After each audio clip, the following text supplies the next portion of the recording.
Now let's meet the starting lineups first for the visiting Tigers of Wasatch Academy. At the point guard position, he's a senior, number 5, Crusaders. You're watching Nike EYBL Scholastic at the LuHi Invitational on League Ready. Glad to have you with us here on this Thursday night. What a battle we have, too. A top 10 team in the country. One of the hottest teams in the country, quite frankly, in the Wasatch Academy Tigers in town. The number 8 team in the land comes out of Mount Pleasant, Utah. They'll take on the hosts this weekend in Long Island Lutheran, the LuHi Crusaders. Just one game on our league-ready slate here tonight alongside Chris Sparks. I'm Max Tobel. We got a matchup of two teams that are absolutely loaded with talent, but kind of going in different directions. Wasatch, one of the hottest teams in the country. They've won 4 straight in the league. And on the other side, this LuHi team, they've dropped 3 in a row, but 2 5-stars and a handful of 4-stars. They're as loaded as anybody still. Yeah, Max, you know, one of the things that you do as a coach when you go throughout the season is you want to define what your team's backbone is, like what it takes, what they're good at to win games. With the way that these schools are these days, they're getting so many new players that it's hard to establish that early. We think Wasatch has maybe found that a little bit more now than LuHi, but when you're as loaded as LuHi is, anything can happen. Yeah, this LuHi team, I mean, they have one of the best seniors in the entire country in Dylan Mingo, who's a kid who hasn't committed yet. He's down to his Final Four. There's certainly some stirrings out there that maybe it's going to be North Carolina. We'll find out in the days and weeks to come. But he's coming back from an injury, returned a couple weeks ago. Only 5 points in his last 2 games off the bench combined. He'll be off the bench again here today. But, I mean, he's only one of 2 5-stars out there for this team because Musa Kamasoko is the other guy who's just absolutely so talented. Well, you know that you're in for a good evening when you can talk about one of only 2 5-stars. I mean, that's the level of play that we have with games like this. In these 2 particular teams, I think more than anything, it's a Thursday evening. Everyone's ready for some great high school basketball. It's wintertime. You got a bunch of studs out there, Max. Let's see what happens. Yeah, we're into February, and it's winning time now. This is where you want to start to peak on the Wasatch side of things. They're in gray with the orange numbers today. You look at the starting 5. Junior County's coming after a game in which he put up 24 points, game-high, played the entire distance, 32 minutes in their last win. Yeah, we saw him earlier in the season, right? And we could tell that he was really a burgeoning talent for Wasatch. He just kind of had to get a feel for what his role was on the team. Again, very difficult for these guys. They're all stars, not only from their old high schools where they come from, but the entire state. So it takes a minute to find your role on the team. Caden Allen also had 24 points in his last game for LuHi. That was a loss to Montverde, 71-58. Back on January 18th. So LuHi just 1-5 in the EYBL Scholastic. Wasatch is 4-2. But remember, they started 0-2 back in November. They lost 2 really tight games to Lincoln Sunrise Christian. Since then, they've rattled off 4 straight wins. Average margin of victory over those 4 contests is 17 points. You mentioned a team that's really found their rhythm, flow, and identity. It really, and you see with the short rotations with Wasatch, too, that was a concerted effort by the coaching staff to try and find a system that works for the team and a rotation. Kidiwigwe with a great find inside. Vuk Lazarevic with the easy bunny to get things started. Well, when you got that length and that height, that's an easy play, right? But nice set play by the coaching staff of Wasatch coming out. You script your first 1 to 3 plays, try and get some easy baskets and get some early momentum.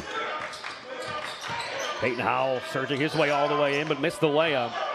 After Wasatch, they won by 27 last game. They had 3 guys go the entire distance still, hanging in the air. That's a nice bucket right at the cup for Cottrell Harmon. And a very quick timeout comes 50 seconds in from LuHi head coach John Buck. 30 seconds. Yeah, I mean, Coach Buck didn't like what he saw at all. You know, they're just giving up too much easy stuff on defense. You have to make it hard. Cottrell Harmon that time, not even engaged or challenged on the fast break, going all the way from half court straight to the rim. If I was Coach Buck, I'd call that timeout as well. The Creighton commit at 6'5", going right at the 6'11", Ike Davids in transition. Yeah, you think about fit. You know, as a college coach, that's the one thing you want more than anything is fit into your program and style. And he fits great into what Alan Huss is going to be doing at Creighton when he goes there. It's a Wasatch team. I mean, you kind of knew from the first time this team took the court this year in November, they were going to be led by their big, super talented guard play. That's the combo of Cottrell Harmon and Junior County, but also Manu Montseal, who's a terrific three-point shooter. He's headed to Stephen F. Austin. Well, they don't go too deep. Mano Winitano, we've seen at times, especially in the fourth quarter. Think about that matchup versus Link back in November and his first game of December, too. He could ball out late. And right after the timeout, you get a great trap in the backcourt, a turnover. Weegley with the two-handed slam. Well, as a coach, you call a timeout because your team isn't playing tough or operating smartly, and you give up a turnover and a dunk off a full-court press. Not the way that Coach Buck wants to start off this first quarter. This is on your home floor as well. Yeah. Coming out after a timeout and giving up a dunk. Maybe a giveaway here, too. Oh, great look-ahead pass from the 7-footer.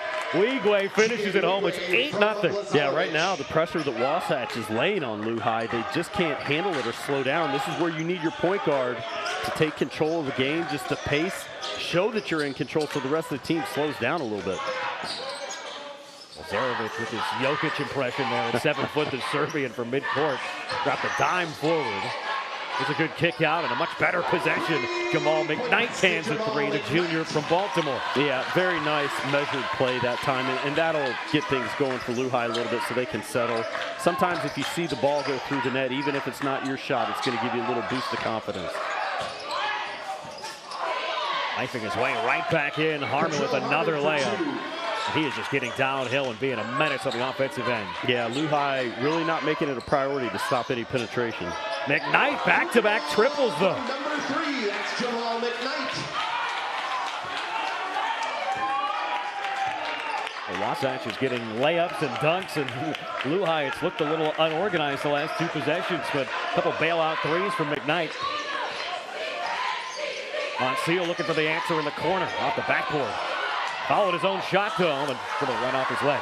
Yeah, we can really tell the two different styles of play here. It's very deliberate. Wasatch is going to come down. They're going to run sets. They're going to run a system, whereas LuHi really just trying to space and pace like most everybody else does. And when you have that much talent, oftentimes that's the best offense. Luke Lazarevic with the foul. It's his first and the team's first. But how about this dime from the big man? Biggest guy out there on the floor. Well, I mean, these ex-Yugoslavian kids, that's one thing that they learn to do when they're growing up, is learn how to pass just like a guard would. Wasn't the quickest look forward. It almost like it was hanging in the air for a while, but exactly where you wanted to put it. Like David's at the free throw line, the junior from the UK. He reps Great Britain at the FIBA under 16.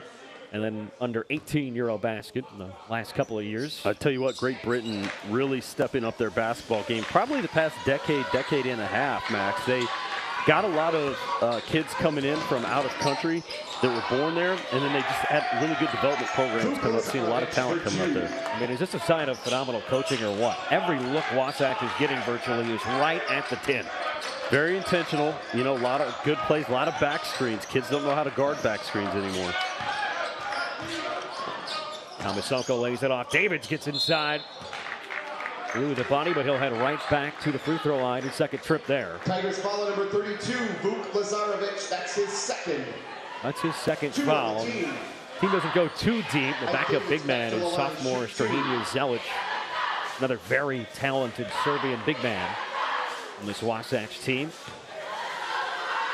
Last time out, the Tigers won by 27. It was 75-48 back on January 23rd versus CIA Bella Vista. And despite the blowout win, they had three guys go all 32 minutes in that game. Well, you know, Coach Culberson's got his hands full now with Vuk getting two early fouls like that. So how are you going to adjust? We've seen he's such an integral part of that offense. We'll see what happens now with the rotations coming in. You know, going to be a couple subs in here now for LuHi as well. Sometimes one player can make the difference on defense. They really need to focus on stopping this penetration. It's just been too easy for Wasatch. Junior County hasn't even gotten going yet after his game-high 24 points last time out. Here he is hanging in midair and can't hit the mid-range. Guy is so talented, the future UConn Husky. And gets the theft defensively. Catrell Harmon back in transition. Oh, cocked it back and then missed the layup. I think that was little bit of showboating there. He wasn't going to cock and throw that one down like a tomahawk. That was a little much. Foot on the line, so that is not a third three for Jamal McKnight, but he is feeling himself early. Junior County off the mark. This is a 2-point game right now. Yeah, LuHi's done a good job of slowing the game down a little bit now, finding what works for them. What works is this man right here, McKnight, spinning through the lane, lost out of play. He'll stay right here, though, for a baseline out of bounds. When you have a player like McKnight that can penetrate so easily like that and has the strength to finish and distribute, that just makes everything easier for everyone else out there, Max. Quick finishes, little drop passes for 2, 3, 4 footers. That can get you in a game pretty quickly.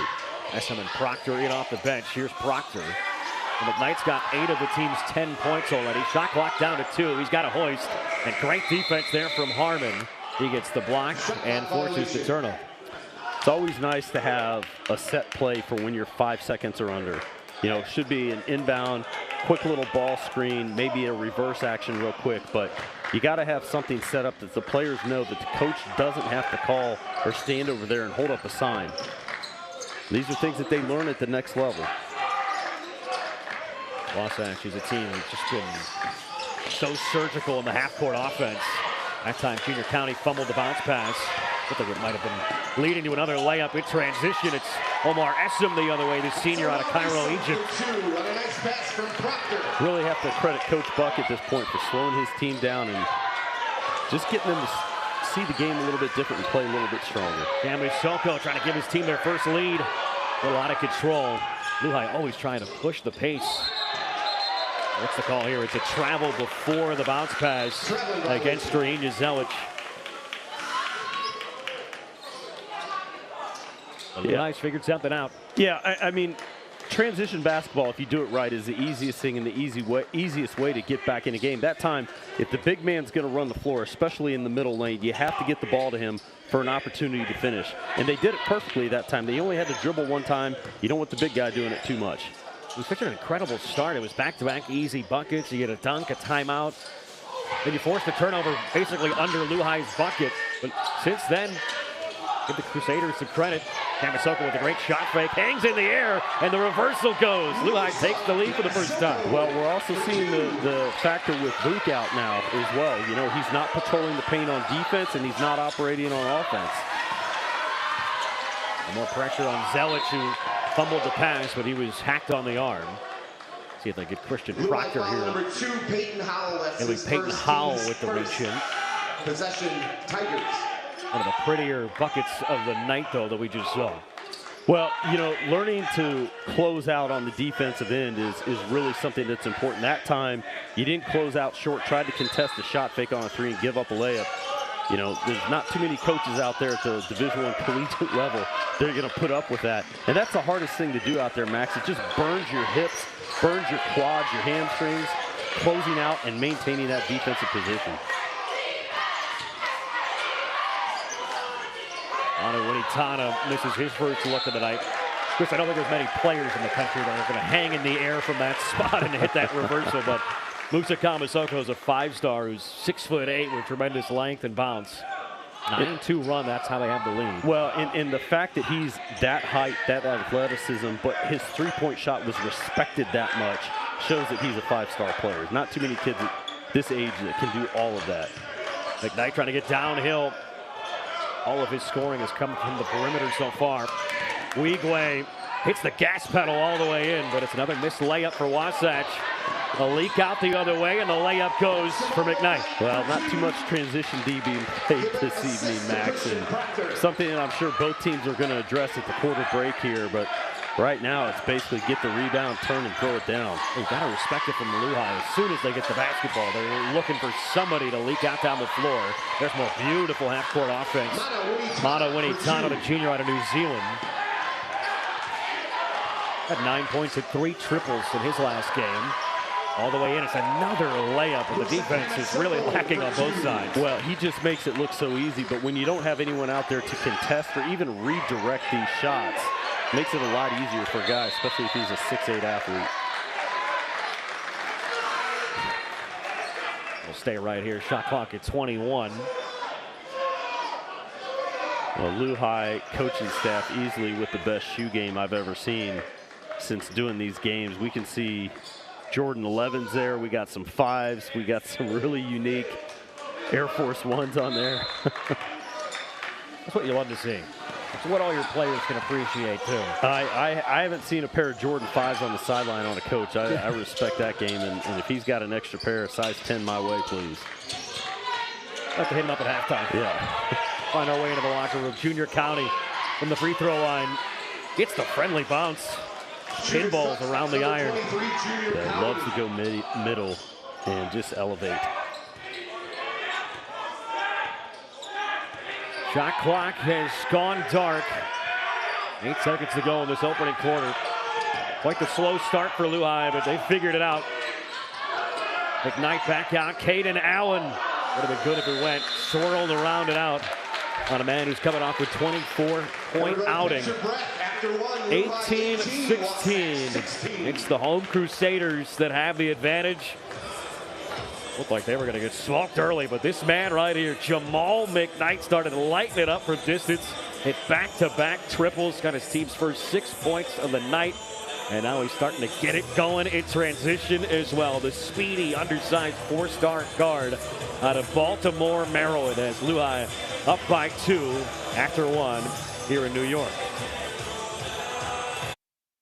Introducing Chipotle's new high-protein menu with real chicken, grilled fresh, no antibiotics, no fillers, ever. Starting at $3.50, packed with protein, Chipotle's new high-protein menu is real protein you want to eat. Chipotle, for real.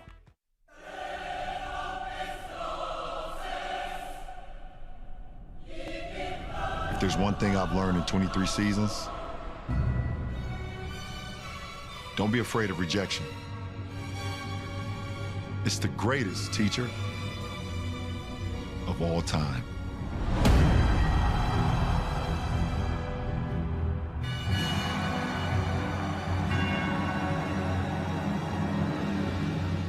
Introducing Chipotle's new high-protein menu with real chicken, grilled fresh, no antibiotics, no fillers, ever. Starting at $3.50, packed with protein, Chipotle's new high-protein menu is real protein you want to eat. Chipotle, for real.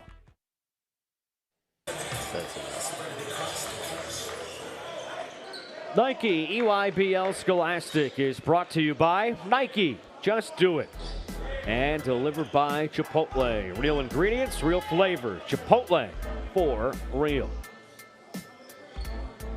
Look at the home gymnasium for the Long Island Lutheran Crusaders. 7-8 overall on the season, 1-5 in the Nike EYBL. Scholastic coming off 3 straight losses after they had a great start to 2026 with a win versus La Lumiere. That was in their home gym in LaPorte. Big win there. One of them was on national TV as well. It's a great showing. Maybe it didn't quite lead to the turnaround they were hoping for, but we're into February, and like we talked about, this is a very critical time of year at this level, really at any level, I would say, in basketball, as them with the travel. I would like to know what's going on in the area of Long Island this evening, that this gym is not packed. I mean, if you're a basketball junkie, it just doesn't get any better than this high school game with this level of talent on a Thursday evening. Not the craziest, best slate of college hoops tonight either. Yeah. It's a Thursday. Monsiel, and it's another friendly bounce on a mid-range 2 for Wasatch for all level. I mean, when you're that predictable and you can still get your shot off that easily, that just says how good you are. We've seen him consistently go middle from the left wing and the right wing and just elevate up and finish off with that 15-foot jumper. Very impressive. McKnight, hesitation, blow by, and then missed it from the doorstep. Did all the hard work there. Back the other way we go. Winnie Tana with the high arcing 3, rattles around and out. And Howell gets tripped up. Tigers follow number 23, Junior County. Wasatch team. It's crazy to think that, field goal percentage, they're 3rd out of 20 teams in this league. They're 2nd in three-point percentage, 4th in free throw percentage. So very efficient offense. But you do see a handful of the guys take a lot of those mid-range jumpers. Well, that's old school basketball, and everything always cycles around. It's just like fashion. I know you're into that, Max. And so, we've seen the space and pace game for so long, where it's 3-pointers or layups. That's analytics. Well, what people soon discovered, like Shea Gilgeous-Alexander now, is the mid-range game is wide open, and they're taking advantage of it. Whipped out of bounds by Manu Monsiel. Stephen F. Austin commit. Yeah, all of a sudden they're giving you those kinds of shots because they're not considered as efficient in a points per possession and points per field goal attempt type category. But hey, if they're open and you can knock them down, they're there. Just as a player, and all the greats that you've ever seen have been excellent mid-range shooters. You know, you go the Jordans, the Kobes, even the Kevin Durant's, that they were excellent mid-range shooters. Foul on the floor goes against Cottrell Harmon. His first 2 on the team. Possession, LuHi. Just his first foul. Only man in foul trouble in this game is Vuk Lazarevic, who had 2 early ones. Kind of pinpoint that second foul was a major turning point in his first half. Absolutely, and you know, obviously, well, I bet he'll just sit on the bench for maybe another 2 minutes tops, but you have to learn to play with fouls too if you're that important. Hayden Allen, that is filthy with the crossover and the 3 to boot. The Cincinnati commit. He's a 4-star kid, last 2 years at Montverde. He is coming on strong. 24 points. He attempted 21 shots last game. Yeah, that's a good get by the Bearcats. And, you know, West did a good job recruiting him and identifying him early as well. And for them to get a big-time player like that these days is just a real feather in UC's cap. Monsiel lost it, but Peyton Howell did hack him on the arm. I mean, Hayden Allen, this is not a shot or move you see a lot at this level. No, it's not. You know, you love to see guys that can create themselves efficiently, and just a simple little crossover 1-2 step up from 3. That's dangerous. It's tough to guard. You have to respect the shot, but you also have to respect the penetration as well. Okay, how do you feel about his shoe game? Because we're rocking light blue and pink. I mean, the whole LuHi team is easily the best I've seen so far in all these games we've done this season. Weegley, they're continuing to go small here to start the second quarter. No big man out there. Monsiel, though, gets into the teeth of the defense and draws the foul. As a team, they shoot 76.2% from the charity stripe, 4th in the Nike EYBL Scholastic. This team, I mean, really the mantra is they shoot the ball well and they do not hurt themselves. Very rarely. They are first when it comes to fewest turnovers per game. They're second in turnover margin per game. And their assist turnover ratio is the best. I mean, that's really a key to their success on this side. Well, I mean that's a sign of all championship teams is they don't turn the ball over. And that's not just like throwing it to the other guy like a steal. That's not giving up offensive rebounds. That's not taking quick, ill-advised shots. All those can be considered turnovers as well. McKnight so quick on those spin moves. Foul on the floor. See who they get here on the rebound, but this is just over 2.5 minutes where Wasatch has gone without Lazarevic, without Zelich. There's nobody out there with too much size. The biggest man really is Weegley, who's 6'7". Caveat there is he has that 7'2" wingspan. But are you looking maybe to go a little bit more inside with the likes of Musa Camisoko with this lineup for LuHi? Why not? I mean, you know, just run a set play, give a couple, 2 or 3 options for an inside touch and see what happens. Obviously, they've gone back to Lazarevic after that ball went out of bounds. So he's out there with 2 fouls. You said it would be short. Yeah, it shouldn't be long. And so, again, there's an art form and a skill to learning to play with multiple fouls. And sometimes just your length ahead of time, anticipating what the ball carrier is going to do on defense, can allow you to have that presence down low without fouling. McKnight trying to turn the corner, strip midair. Wasatch racing the other way. Harmon finds County, who puts it home, and Wasatch leads. Yeah, I love the little drop pass there to Harmon. Keep the game simple, nice strong finish. Great find on the other end. Camisoko brings down the house. Right back to it.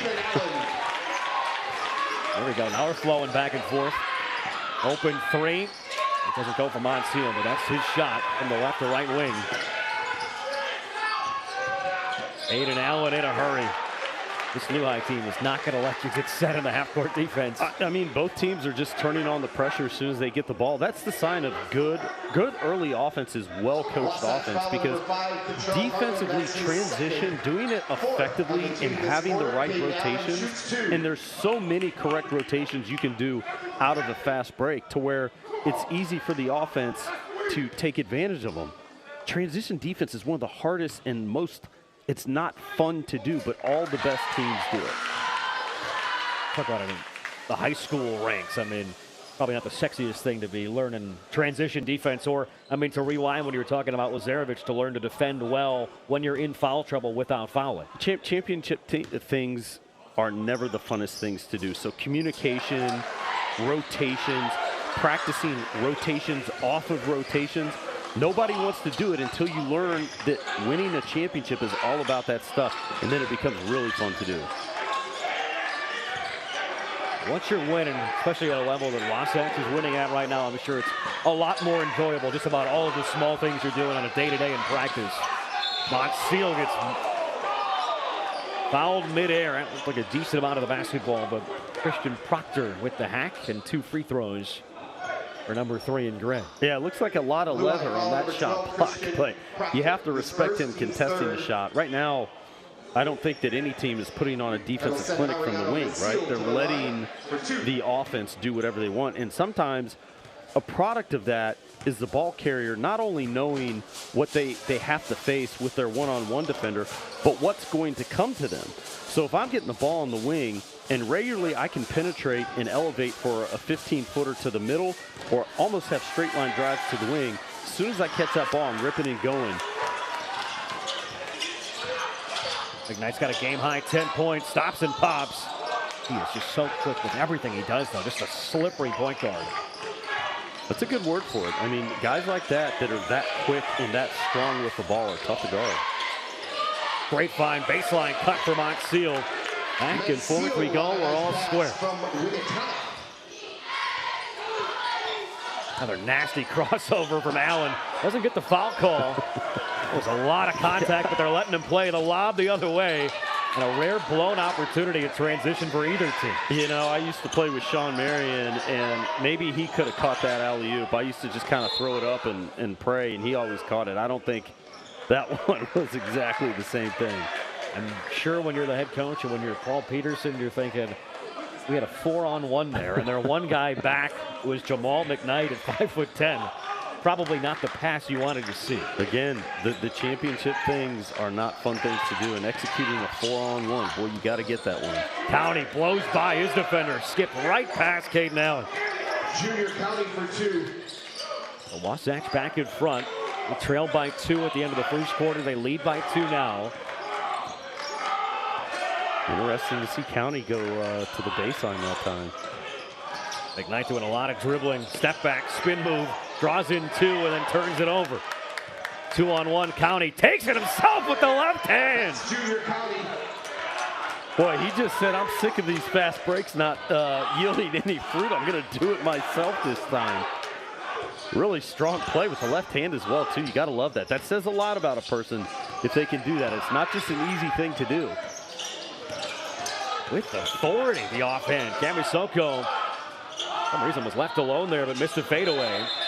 Off the thigh of Proctor and out of bounds, though. County had Weigway next to him, but calls his own number with the offhand. Yeah, this time just simple, easy transition. If you're 6'5" and can elevate and dunk with your left hand, right?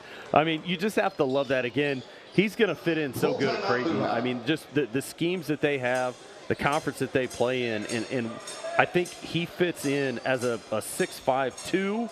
He fits so good into a Big East program for that.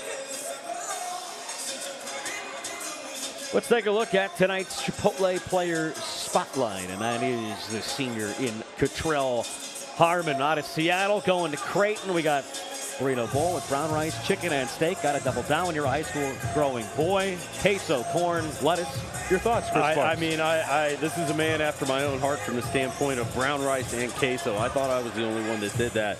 It's a unique combination, but it works really good.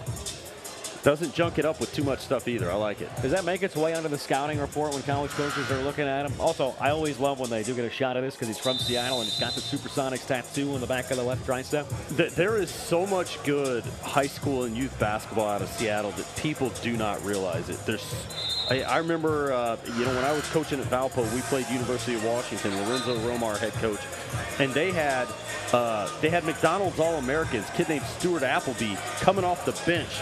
They had NBA players after NBA players. It's just I don't know why it doesn't get the exposure that it deserves. But Seattle is really, in my mind, one of the top 5 major metropolitan areas in the entire country for producing quality basketball players.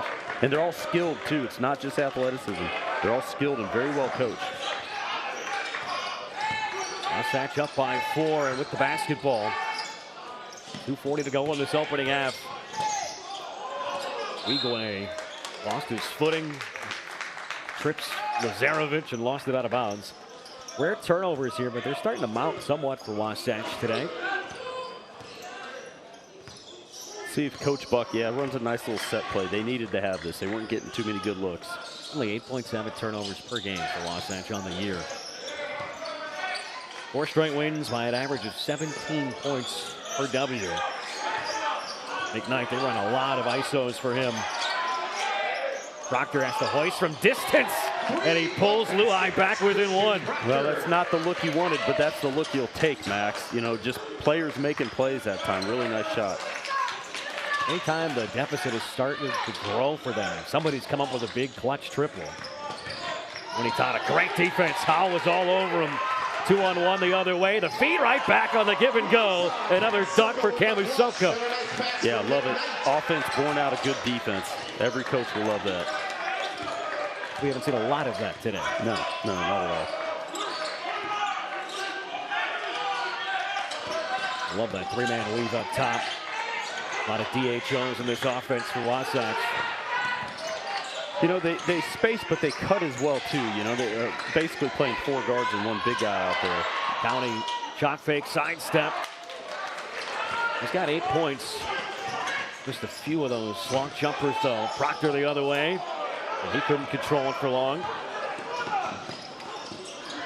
Weigway, one of the best athletes in the entire country. Undecided senior. Went right into the body of Omar Essom. You got to get your best players going somehow, Max. And sometimes that means going the extra lengths on transition, half-court set, doing whatever you can do just to get the ball in their hands so they get to the rim just like that, maybe get a free throw. To the line for 2.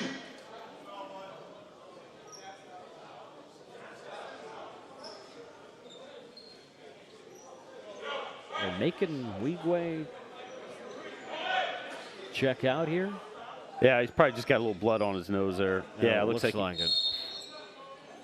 He was the man fouling, but he's not the one who will take these free throws. Played all 32 minutes last game, finished with 8, 8, and 7. 4 of 10 shooting, 8 points, 8 assists, 7 boards. A guy who can do so much. Offers from Georgia Tech, Illinois, Michigan, NC State, OK State. Plenty more. A Texas A&M team that was in first in the SEC until they just lost to Alabama. Boy, he's a guy, if he can figure out that shot at the next level, I mean, you could say sky's the limit because the athleticism is just incredible. Well, and then it all comes down to if you have that, what's the intangible? Do you have the commitment? You know, that's the one thing everybody talks about. Well, you know, this player has this player has that. Well, there's a lot of kids going into college that have a lot of talent, but sometimes commitment is a talent as well, too, because you either have it or you don't. You either see the long picture or you just see what's ahead of you for the day and like, I don't feel like working out, just going to be lazy today, and you don't focus on the long-term commitment. And, you know, to me, that's a talent, and that's why I think you see so many players that go from the high school level that are highly rated, and because things were so easy for them in high school, they don't have that commitment when things get tough at the next level. So vice versa, why you'll see the 3- and the 4-star kids that have that talent, but maybe they develop a little bit more physically when they get to the next level, and then they combine the two, and that commitment is what carries them forward. You start thinking about guys who can come out of nowhere, who are maybe not even in the top 100 out of high school, but, you know, the freshman in Illinois who all of a sudden is shooting up NBA draft boards because it's not commitment, it's complacent if you're not providing that work ethic each and every single day, and all of a sudden you can have guys hopping you. Yeah, well, that's why I always say that basketball coaches are so much better than football coaches, all right? Because at the basketball level, you'll see that happen every now and then where a kid was just completely under the radar. He goes to a college, and then all of a sudden he develops, becomes, you know, a high-level pro.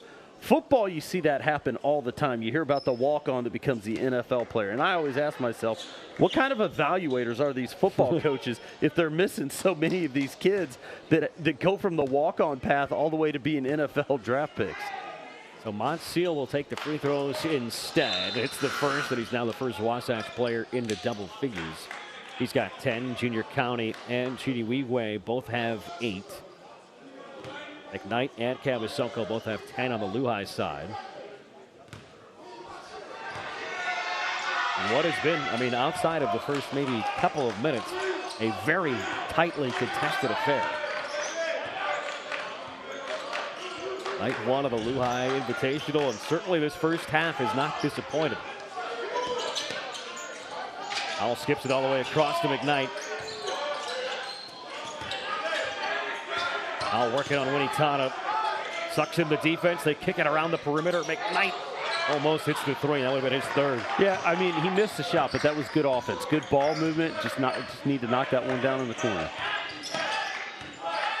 About a 13 and a half second shot clock, game clock differential.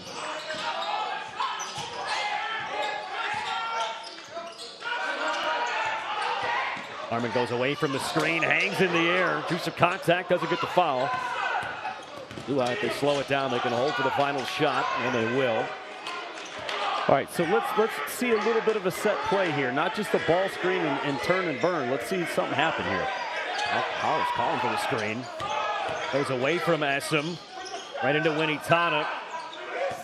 A similar possession for both teams to end this first half, and as tight as can be, 31-30. The number 8 team in the country in the Wasatch Academy Tigers, coming off 4 straight wins. They haven't been too battle-tested of late. They've been running away with these W's, but it's a tight one here. They've got the lead by 1 at halftime. Huge threes from Proctor. I mean, both these teams want to get out and run, and that's why we've seen a ton of dunks from the likes of the 5 stars and Musa Cavasoko. Wasatch leads LuHi by 1. Introducing Chipotle's new high-protein menu with real chicken, grilled fresh, no antibiotics, no fillers, ever. Starting at $3.50, packed with protein, Chipotle's new high-protein menu is real protein you want to eat. Chipotle, for real.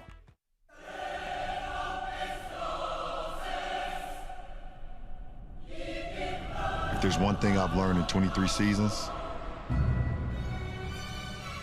don't be afraid of rejection. It's the greatest teacher of all time.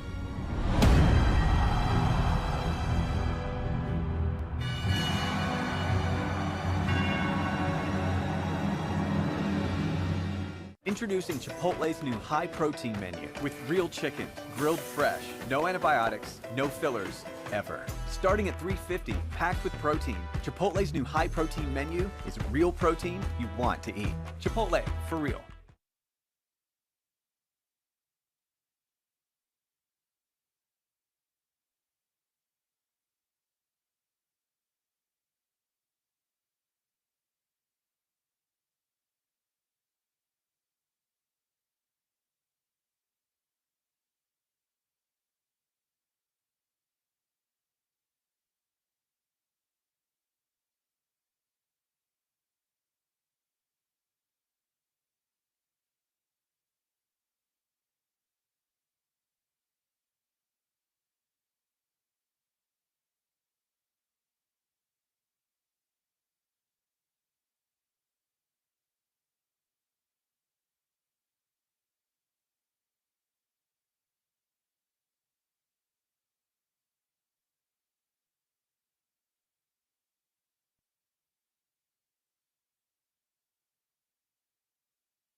You're watching Nike EYBL Scholastic at the LuHi Invitational on League Ready.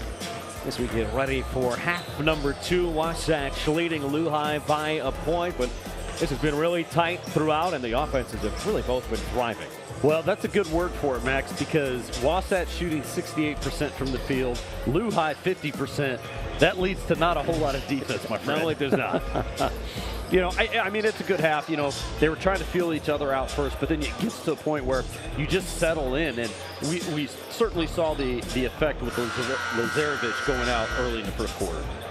Wasatch has shot better than 57% in each of their last 2 games, and they're even eclipsing that pace. Despite having not made a 3, it only attempted 3, and that's kind of their bread and butter. They're second in the league at 20 teams, a 3-point percentage. So if they can figure that out, maybe they can start to extend this lead. Well, that's a heck of a point, Max, but if I'm a coach and we're shooting 68% from the field, I'm going to say keep going to the rim. Hard to complain. Yeah, we're not going to slow that down, and hopefully that was a point of emphasis at halftime for Coach Buck and his staff is like, hey guys, let's stop playing a little bit of matador defense and work together and keep the ball in front of us. What's the biggest change you want to see from these teams defensively out of the break here? Well, I think Wasatch needs to learn how to establish himself if Lazarevich is not in there, because they're a completely different team. He's going to start the second half we see here, but you know, as far as LuHi goes, they just need to, you have to take personal responsibility and keep your man in front of you. That's something that if you tell every pro player what type of defense we're playing, keep your man in front of you. That just tells you everything what you need to do, and you have to be able to do it. Same starting 5 for Wasatch. One change to the starting 5 for LuHi in the second half. That is Omar Essam out there instead of Ike Davids. And you do see Chidi Wigwe back out there with what looks like a Band-Aid underneath his right eye after he absorbed a bit of a scratch on a foul. Lazarevich already making his impact foul. Well, I mean, if I'm doing the scouting report against Wasatch next time, you're going to know right away that Wasatch, at the beginning of every first quarter and every third quarter, they're running a set play for Big Book. And it's working. I mean, why not continue to go to that well? It's drawing water consistently. So lead at 3. McKnight had 10 early points. Got a little bit cold. Essam starts the second half with a miss. There's McKnight in there crashing the glass. And he draws the foul. 5'10" guard. He's got offers, the junior from the likes of Cal and Penn State, TCU, Tennessee. So Junior County picks up his second foul.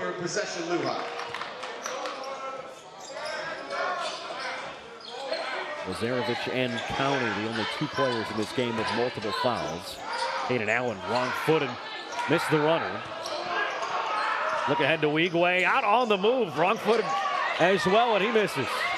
Yep, I was just getting ready to say that. Looked like a little bit of over and back, but, you know, again, if it ain't broke, don't fix it. Just keep that, both teams, you know, executing their transition offense so well. Just keep it up, keep looking for it. Any opportunity to get out and run needs to be taken advantage of. They're coming in spades.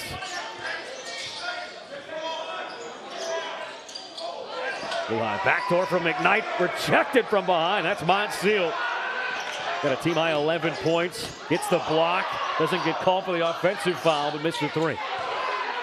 Camisoko, those long strides, making up ground in a hurry, coast to coast for the layup. I mean, Camisoko is so long, he takes a step across half court. His arms are going to reach the rim. Just really nice awareness to finish strong at the rim. Those legs just look so long, and he's so quick, too. And there's another easy bucket right at the rim for Lazarevich. This looks just like the first half in terms of the offense for Wasatch.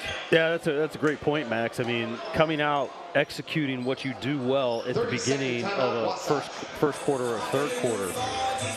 You know, I've always said that the best coaches and the best teams make the best halftime adjustments. And so we're seeing here again, Camisoko just so long and takes one. He only had to take 2 dribbles across half court to get to the rim. He could have done it with just 1. That's really impressive. Nothing crazy in terms of the moves. It was just a little cut to the left, a little cut to the right, but just blow by speed. I mean, when you have that length, so, you know, when I used to coach professionally overseas, the type of players I look for, that was the first thing, was skill and length. And when you can combine those two, that's why you always see that all the NBA players are the guys that can combine those two. They all have extraordinary length for their height and position, and that sometimes, too, is a differentiator between someone that may be an NBA player or a very good overseas player is simply their length. One of those eye test guys, too, who just, his movement is so fluid for his size. He's a great airport player as well, too. You see, somebody like him walking through an airport with their gym bag, you're going to be a little concerned. Backdoor caught in the jam for Caden Allen. Yeah, that was a great read by Allen that time. Nice little backdoor and finish.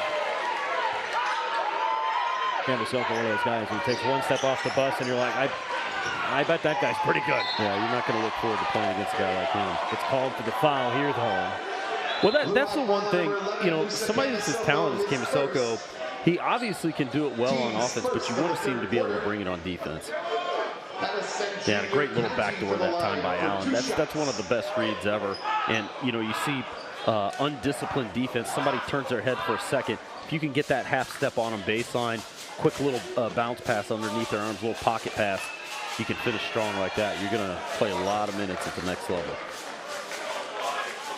Downey hits the free throw. He's sitting on 7 points right now. Hasn't made a three. Averages nearly 2.5 threes a game. And he shoots it from deep at 53%. That's top 3 in the league. Not bad. See if he can maybe catch fire down the stretch here. And Allen had 24 teams respectively for their teams in their last outings. Allen's up to 9 points after that dunk. Creates some space here, and would have been his second triple. He's halfway down.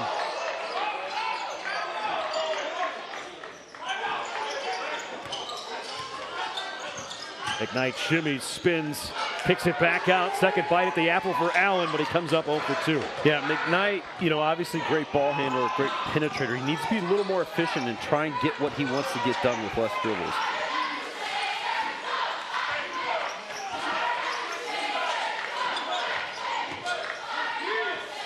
Downey lost it out of bounds, instead of driving the much smaller Peyton Howell. Yeah, I love the pressure defense that time by Howell. And that shows sometimes, when you have a guy like County, all right, if you put a smaller defender, sometimes they won't try to take advantage of that by posting up or anything. Smaller defender do a good job of agitating them, maybe creating a turnover, but not letting them penetrate as easily as they would like to. Those two 8 inches disparity in the height. McKnight working on Harmon, dancing and lost it out on the spin. Yeah, again, too much. And he knows it, Coach Buck knows it, that you need to be able to get it done with fewer dribbles. And what he's doing is he's doing it too close. He needs to initiate his offense further out so he can get a little bit of north-south momentum going.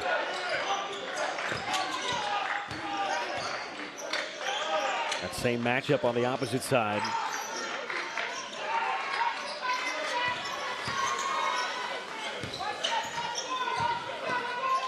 Harmon, great layoff. Lazarevic gets it up quickly. The thing I like about Lazarevic, and that was a great pass to him, they kept the ball high. It was a high pass, and with a big guy, you have to do that. But he didn't try to gather himself. He just caught it chest level off that great pass, straight up. Didn't even have to jump. That's good, smart basketball. McKnight's going to let it fly. Off to the side, he's had a few rough possessions in a row. Yeah, so Max, we were talking earlier about turnovers in the game other than just like simply throwing the ball to the other team. That is a turnover as well. Just bad offense standing there, jack a 3 up like that and miss it. Wigwe hangs in the air and drops it down. Lead up to 7. Yeah, if I'm Coach Buck, I was just getting ready to say, let's call a timeout here and gather the troops and get something a little bit more organized than what we're seeing out there. It's a 6-0 run, and LuHi has gone about 2.5 minutes now without a point. On the offensive side of things, I should say, for Jamal McKnight. At times it's been a little bit too much dribbling over the last 2 quarters, and then sometimes the decision-making on the shots, not ideal. Yeah, as well. I mean, that just shows you right away how one player can affect the team for the better or for the worse. And that time, McKnight obviously wanting to run his offense, but just too much dribbling, too much standing around ball watching. Chipotle National back at Hamilton Southeastern High School in Fishers, Indiana. First 4 days of the month of April. Don't look now, but that is now less than 2 months away. Getting closer and closer. I mean, you talk about Indiana being the epicenter of basketball, period, but the city of Indianapolis during that time, I mean, the quality of basketball that's going to be in Indy with all of the D1, 2, and 3 national championships being there, and then this too as well. And I know that the coaches have to appreciate it because that's a big coaches convention. Every coach in America is going to be there. They go watch these kids and do a little bit of extra recruiting. Don't need to put too many more miles on the odometer that weekend if No, you want to see yeah. some good hoops or recruit some good young players. Yeah, and or see the best of the best at any level. Yeah, I mean, HSE is a great venue to have all this at. I'd love to see it down at Hinkle or the old Indiana State Fairgrounds gym, but they'll pack the house out there at HSE. Had the LaPorte Invitational last month, UNI in Indiana. Just a great state, the Hoosier State for hoops, especially at the high school ranks. I've seen Wasatch doing a good job on defense of closing the gaps here, just not allowing Allen any penetration. in rhythm, but it's another one that's halfway down and out. Trying to extend this lead to the biggest it's been all night, and a chance to do so at the free throw line for Cottrell Harmon. If you are slowing down on offense or you're having a bad streak or anything like that, the one thing you can always do, Max, is get to the rim and get to the foul line. And that's easy to do. It's easy to draw a foul these days because contact basically isn't allowed anymore. You see the ball go through the net with 1 or 2 free throws, it can change your entire outlook on a game. And Chris, this might be the last guy, if you're LuHi in the entire league, you'd want to see at the free throw line because he was only 5 of 6 last game. It was just his second miss of the season. He's 1 for 1 tonight. That was his first attempt. Well, that's going to be his 3rd miss of the year. He came in 26 for 28, 93%. And obviously, if you're a Wasatch fan watching at home, that was the announcer jinx for the first time this evening. Yeah, nice work. It always comes into play at some point. Foot was out of bounds. Maybe that's fortunate, actually, for Camisoko, because that was going to lead right to a fast break layup. Deficit at 8. Now they need a stop with less than 3 minutes left in this 3rd quarter. One that's been dominated by Wasatch. 11-4. That's what they need, though. McKnight with the theft and the easy deuce. Well, I love that. He's been struggling on the offensive end down here. Hasn't really seen the ball go through the net. And what does he do? Still plays hard defense, gets a nice steal and finish. See him off. His offensive game will come up now that that's happened. Harmon draws 2. McKnight trying to rip it away again. And it's a jump ball. It'll go the other way. Back-to-back turnovers. Well, Jamal McKnight here, just ball hawking. You just love to see that as a college coach. And nice, just court awareness of Lazarevic there, who honestly I'm a little disappointed. He didn't even throw a hand up there. He has 2 fouls, but he's got 3 more to give. He only got a quarter and 2 minutes left. So, really just heads up play again, Max, like that. Just, you see your point guard playing aggressive defense like that. Even when his offensive game isn't where it needs to be, just gives everybody a boost. They needed a stop. They got it. They've got back-to-back. Howell puts it on the floor. McKnight with the hesitation. He can drive left very well and hits the teardrop floater. Yeah, what did I tell you? I mean, that defensive possession and layup he had was going to lead to better offense for him now. He's got that confidence. Back-to-back steals, back-to-back buckets for McKnight. Militana, a nice layup. And the contested shot goes off the window for Vuk Lazarevic. Yeah, I mean, nice finish by Vuk, but he should have had his hands up ready to catch that ball. As a big, you have to be down and ready and anticipate not only 1 pass away, but 2, because if a guard does all that work to get you the ball, you better finish it. Proctor all the way in, too strong. Tip doesn't go. Lazarevic couldn't corral it, so just knocks it out. Proctor again, 0 for 3, trip down the floor. Great defense by Vuk, 2 possessions there. Weigwe with the reverse, that 7'2" wingspan comes into play. Yeah, really just a smooth play on both sides of the ball for Wasatch. You blink, it's right back up to 8. And it down to 4. It's a tough matchup right now for McKnight. 5'10", he's got Weigwe at 6'7" with that plus 7-inch wingspan. McKnight drives, hangs, and converts. Oh, contorts his body in the air for the depth finish. What did I tell you? That's all it takes.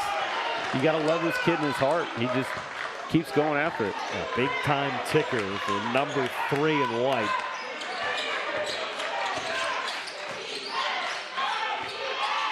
They went quick. They could have had an opportunity for a 2-for-1 to end the third.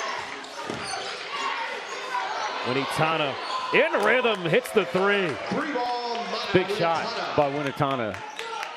You know, a guy that size that can knock down threes, if he can start doing it more consistently, boy, he's going to be, you know, really add value to someone. You know, you always can deal with defensively with if you get offensive guys that are big and can shoot. You can work with them, and they'll always add value to your team. His first points of the night. Extend the lead back to 9. Howell straight away. That is how the third quarter will conclude.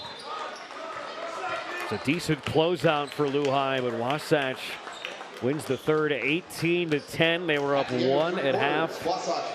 And now it's Wasatch with a 9-point lead. 8 minutes to go here in New York. McKnight, though, after the big run, ends it with a couple steals and a couple of buckets. McKnight's got 16 points. That's a game high. They're going to need more of this for the folks in white to come back and try to pull off the victory. Introducing Chipotle's new high-protein menu with real chicken, grilled fresh, no antibiotics, no fillers, ever. Starting at $3.50, packed with protein, Chipotle's new high-protein menu is real protein you want to eat. Chipotle, for real.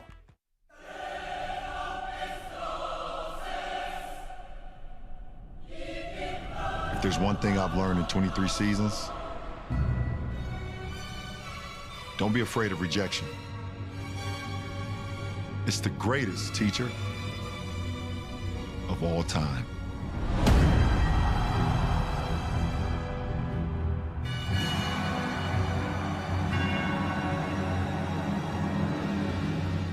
Introducing Chipotle's new high-protein menu with real chicken, grilled fresh, no antibiotics, no fillers, ever. Starting at $3.50, packed with protein, Chipotle's new high-protein menu is real protein you want to eat. Chipotle, for real.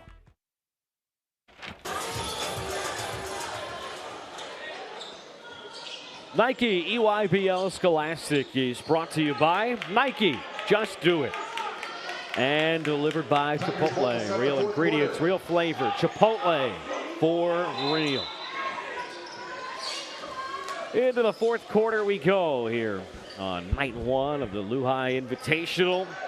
It's a great third for Wasatch, a team looking for their 5th straight win after an 0-2 start. Those losses were by a combined 7 points, though, to Link Academy and Sunrise Christian way back around Thanksgiving time. 4 wins, nearly all of them in blowout fashion. And up by 9 with 8 minutes to go, but yet another turnover. Chance on the run for Camisoko. Can't get the and one, but an ideal start 21 seconds in. Well, Camisoko, you know, I'm just going to try and find something to coach him on here. You know, with that length and that athleticism, whenever you're challenged at the rim, the last thing you should be doing is going up and turning your shoulders away from the rim.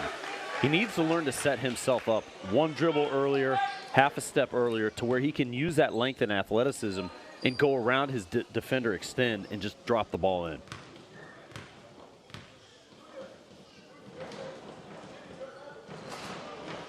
It's the free throw. That's why it's great working with your partner and working with a coach who's always looking for improvement with teams and players no matter how things are going. Well, you just start to see a kid like him that obviously has all the physical talents, but you can tell he's committed to getting better. And that's just somebody that's really fun to coach, you know, and they look, they listen, and they apply what you coach them to. And that just makes it a real joy. He hits both free throws. Up to 14 points now. First 2 free throws of the night.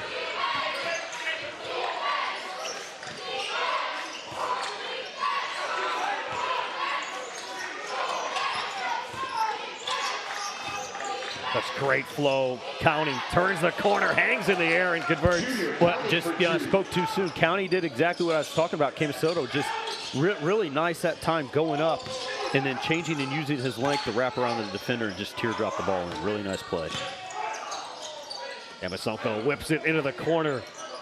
3-0 good from Howell. County the other way. Shimmies, shakes, and misfires. Yamasoko right back at you. The layup and the foul. Wow. Oh, he is down right now on the baseline. He's going to be fine. I mean, he just hit it hard a little bit there. But, again, just taking the opportunity to look for the opportunity, Max. You know, anytime as a player, if you can make a difference when you're down this much and literally get the ball, and I just love this fast break. First thing you do, eyes up, 1, 2 dribbles. He took 3 and then finishes strong. I love how he took the 2 steps, 2 feet jump to go up. He knew he was going to get the contact and finish in place through it. And again, Vuk Lazarevic, he's got to be a little more competitive and say, listen, I'm not going to give this guy anything easy. Maybe foul him, but at least go after and try and block the shot to make it tough on them. If he converts this 3-point play, you're down. It's a 2-possession game at that point. Did you see an adjustment on this layup opportunity in transition through the contact versus the last one?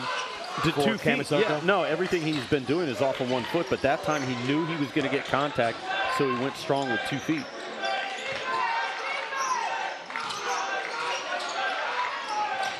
Wasatch offense has more movement in the half court than just about any you're going to find in high school. Yeah, it's nice. Everybody gets a touch on nearly every possession, at least one. It might have been an arm bar and a little bit of a shove off from Harmon. Ball don't lie, and again off to the races. Foot on the gas pedal. This time Caden Allen, but he missed the layup. It rolls around, put back good. Yamasoko on mop-up duty. Yep, good defense, creating good offense, and that time it should have actually been called a goaltend for slapping the ball backboard. But Max, a lot of good offense and defense from both these teams. There's no question what LuHi wants to do. As soon as they get a stop or get a rebound, they want to just get out and run. And when you've got the speed of the likes of Musa Yamasoko and the guy in transition who's as good as Caden Allen, I think it's probably the smart move. And what have you seen from LuHi? They're only down by 5 right now. Plenty of time. They're on their home floor in front of their home fans. And they've certainly got a fighter's chance now. Well, they're letting their defense create their offense. We've seen that from McKnight and Yamasoko at this point. They're playing aggressive defense, not allowing Wasatch to penetrate as much as they did previously. And then they're finishing at the rim. That's the one thing. First half, defense a little bit lazy, but they're finishing at the rim on their transition offense was even lazier. Now they've combined both of them. They're competing and they're playing through the contact. So now we're talking about all of a sudden midway through the fourth quarter just about adjustments that maybe Wasatch needs to make offensively. Yeah, that's a great point. Again, Vuk Lazarevic in the first half was a defensive force down there, just not necessarily blocking shots, but disrupting shots. We really haven't seen that much from him. And credit Coach Buck running offensive schemes and just pulling Lazarevic out of the paint to take away that threat on the defensive end. 6-2 spurt to begin this fourth quarter in less than 2 minutes. Deficit down to 5 for LuHi, looking for their first win in the league since back on January 9th when they took down La Lumiere in LaPorte. We can get things back going on the right tracks for Wasatch. Push and a foul. They'll go against Caden Allen. It'll only be his first foul. Yamasoko is the only one with 2 or more fouls, though, for LuHi. He's got 2. Nobody in the game's got 3, and you love to see really nobody at this stage being in foul trouble. As Vuk Lazarevic, how many times has he made a shot from 1 or 2 feet tonight? Just such a soft touch around the rim. You know, a lot of times big guys get rushed and they can't finish like that. Allen probing. McKnight drives right and kisses it in off the glass. Yeah, you know, he really has been the impetus behind the LuHi comeback here. You know, again, like we said, when he got that turnover off his defense, he scored 3 or 4 baskets straight now. McKnight's got 18. Yamasoko's on the bench right now, also has 18 for LuHi. Dangerous pass and a turnover. Just a 2-possession game right now. Allen flips it into the corner. Proctor. A place would have gone crazy if that went down. And a foul 93 feet away from the bucket against Jamal McKnight. Yeah, you know, Wasatch is really out of sorts right now. You know, if I'm Coach Peterson, I'm gonna draw something out. Say, guys, we're gonna come down.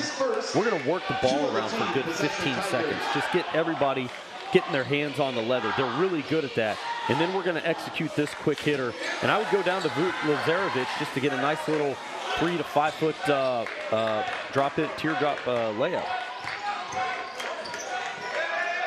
County's got 10. Harmon's only got 5. Those two always provide a ton of spark for the team's offense. Weigway rejected. Flipped all the way forward for McKnight. And now kind of the wise move to pull things back. Prime opportunity to make this a one-possession game with 4.5 minutes to go still. Tough shot, though. Batted around and a foul against Proctor. Yeah, you know, that time Proctor obviously just trying to be aggressive and get a rebound, but unnecessary foul that time. And again, Max, here we go. You know, Wasatch, it's been a minute since they've had a decent basket. You know, I think Lazarevic had that little layup again, but I'd love to see him run a set play. And you know, somebody that we haven't heard about in a while is County. You know, get him the ball on the wing, let him create, get to the middle, elevate for that mid-range shot. County's been out there the whole game. He's got the ball now, coming off a 24-point outburst. Monsieur in the corner, connects on the triple. Just their second 3 of the night. You know, that's a heck of a courageous move there, you know, to call a play like that from Monsieur, who really hasn't been too effective from distance this game. Only 2 for 5 as a team. They haven't attempted a ton. Allen's second try. Big rebound from Lazarevic. So they get the 3, they get a stop. Less than 4 to play. Fouls mounting as well against LuHi here in this 4th quarter. That'll be the team's 4th. LuHi fouled 23, Omar Isan, his 2nd. That's team's 4th possession Tigers. It stays here, shot clock back up to 30. When you get to this stage, this is when you start to look for a guy like Junior County, maybe to take you across the finish line.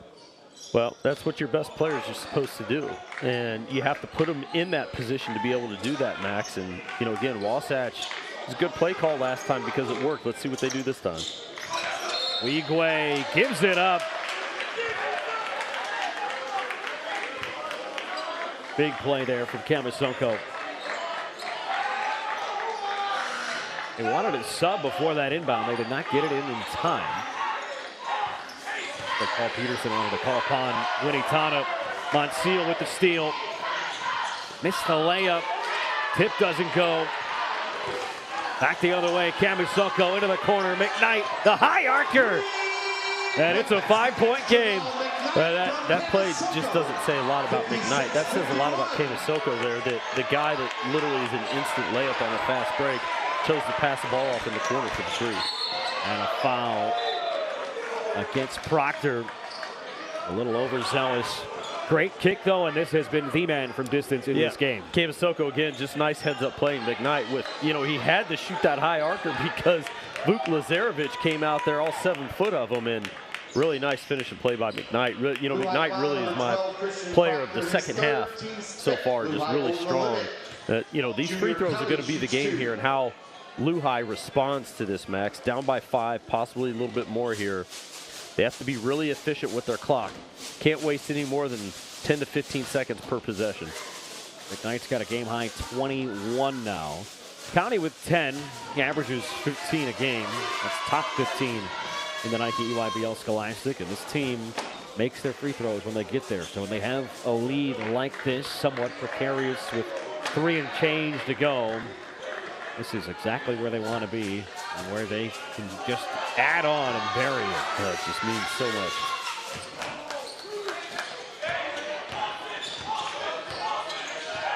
Shooting 66% as a team.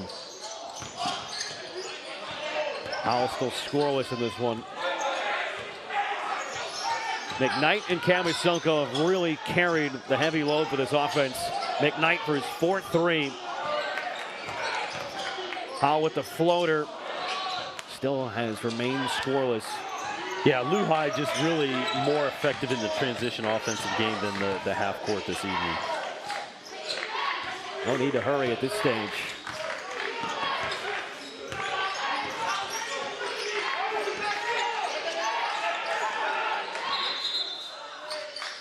wise timeout from the sideline and Paul Peterson. Yeah, you know, that's a smart heads-up play by Coach Peterson. You could see that the offense was going nowhere and fast, and, you know, he's going to call a quick little play for him.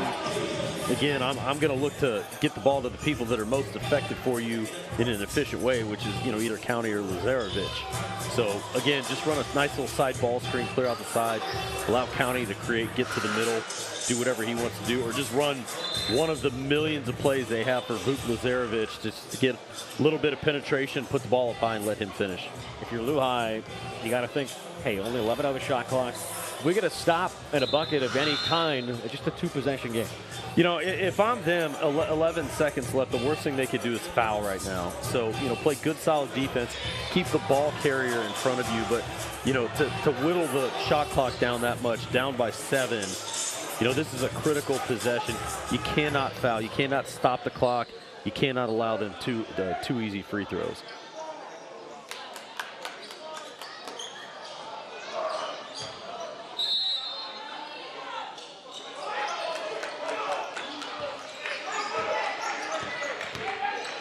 With Harmon, the D from Howell. Shot clock down to 3. Monseal's got to go, and the horn's going to go off. They were close to getting a look. Well, tail of 2 timeouts there. I mean, 1 timeout for Wasatch. Coach Peterson could not be happy with that at all. You don't even get a good look, and then, you know, Coach Buck just really good defense by his team that time. That couldn't have worked out any better for them. So they get the stop.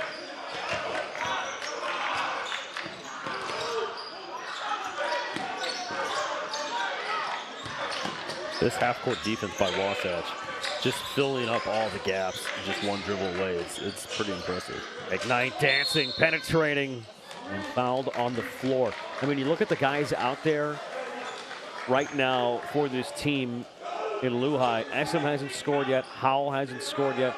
Proctor's got 1 field goal and 3 points. The other 2 guys, McKnight and Camisoko combined, have 39. Well, you know, you go with the horse that brought you in. Those 2 can fill it up.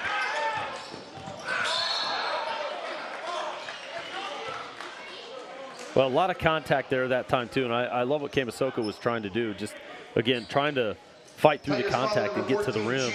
You know, if I'm Coach Buck right now, again, time is paramount here. You've got to call a quick hitter to get somebody a quick shot or to the foul line. Backdoor slips underneath of Proctor. Detrimental turnover with less than 2 to play. That's a great out-of-bounds play. Everybody and their brother runs at. It was just a bad pass that time and a really missed opportunity for LuHi. It's a great idea, too. Proctor, not a guy you would have expected to be the one they go to. Well, they'll play it out. Shot clock at 15.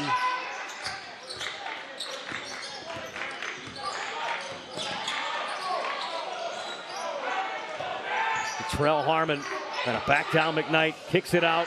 Weigway and Lazarevich gets fouled on the floor. And that means free throws for Wasatch. Well, I mean, 3 things there, you know, for Wasatch. Them just burning off a full 30 seconds of the clock, even if they didn't get a basket, was worth it at this point of the game. I mean, LuHi needs to be a little more heads up. Coach Buck needs to know, like, hey, guys, if we're not getting a steal or anything by 15 seconds left in the shot clock, maybe we foul the worst player on the team. And then to get a missed 3, an offensive rebound, and a foul for free throws is just not what you want to have happen.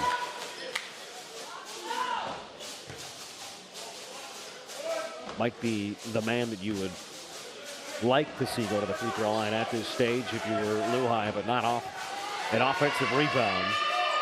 And he hits both anyway, so that is a smooth lefty stroke from the Jerry stripe for the big man. Yep.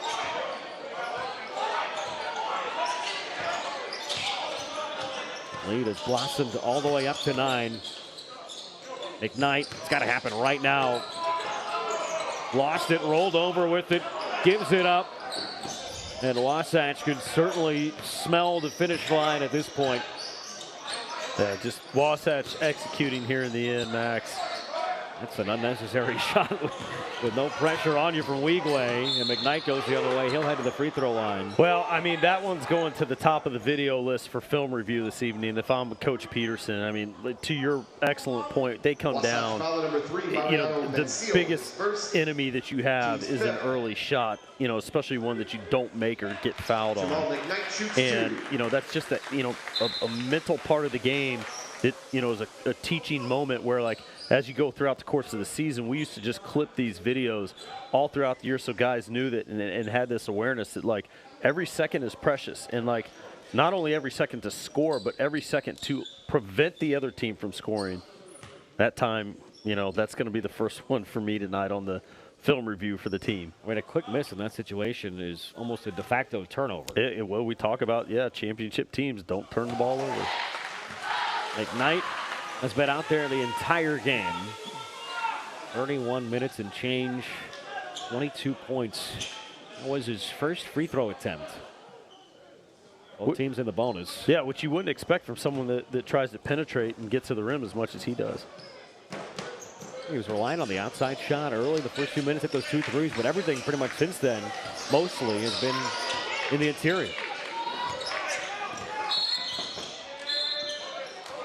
With the reach in, that'll send Harmon, and this is the guy who came in shooting 93% from the free throw line.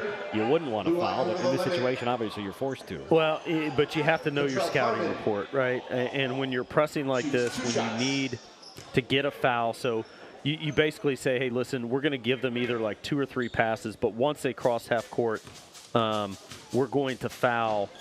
Or I should say, what we used to do, especially at Valpo, this was a Homer Drew thing, is who we're not going to foul. You know, we would call that the vampire. We're not going to foul that one specific player just so they can't get to the line.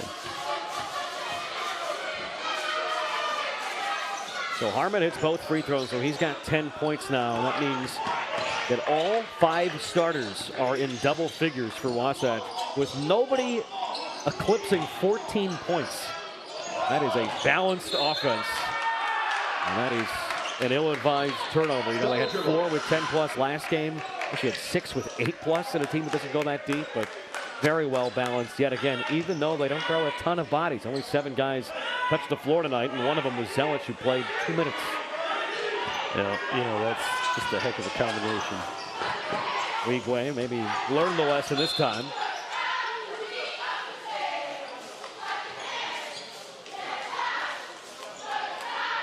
Well, it looks like we had an off-the-ball foul call or something. I think Weigway must have gotten fouled in the corner. Proctor, that's his 4th.